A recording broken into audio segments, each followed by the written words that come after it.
kluruk tanpa bolo, menang tanpa ngasorake, sekti tanpa aji, sugih tanpa bondo. Ini yang berat-berat entah gimana.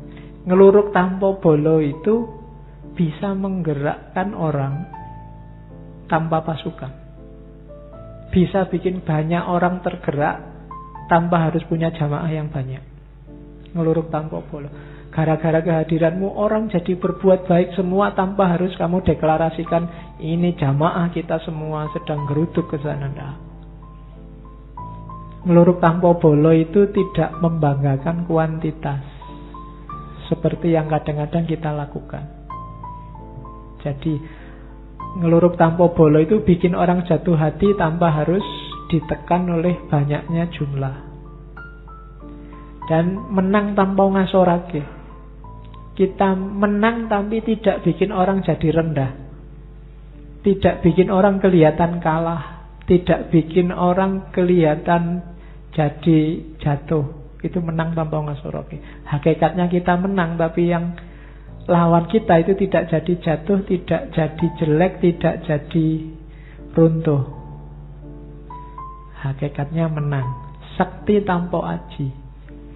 Tanpa harus punya ajian macam-macam, kita punya daya. Sakti tanpa aji itu berarti apa? Ilmunya tidak tergantung pada diri kita, tapi pada di luar kita. Ya maunya pada Allah. Para wali itu sakti tanpa aji.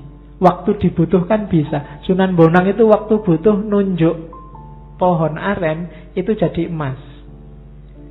Tapi ilmu nunjuk jadi emas ini tidak ada di Sunan Bonang. Adanya hanya di Allah. Itu seizin Allah. Jadi iseng-iseng tidak bisa Sunan Bonang tiba-tiba santai ada kelapa, ting, emas, ting, kelapa lagi, ting. Tidak bisa.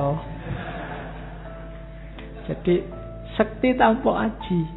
Kalau sakti dengan aji itu adanya di kamu, bisa diulang-ulang, bisa tapi sakti tanpa aji bukan di kita. Kesaktian kita tergantung di luar kita. Maksudnya di luar diri kita. Jadi Allah.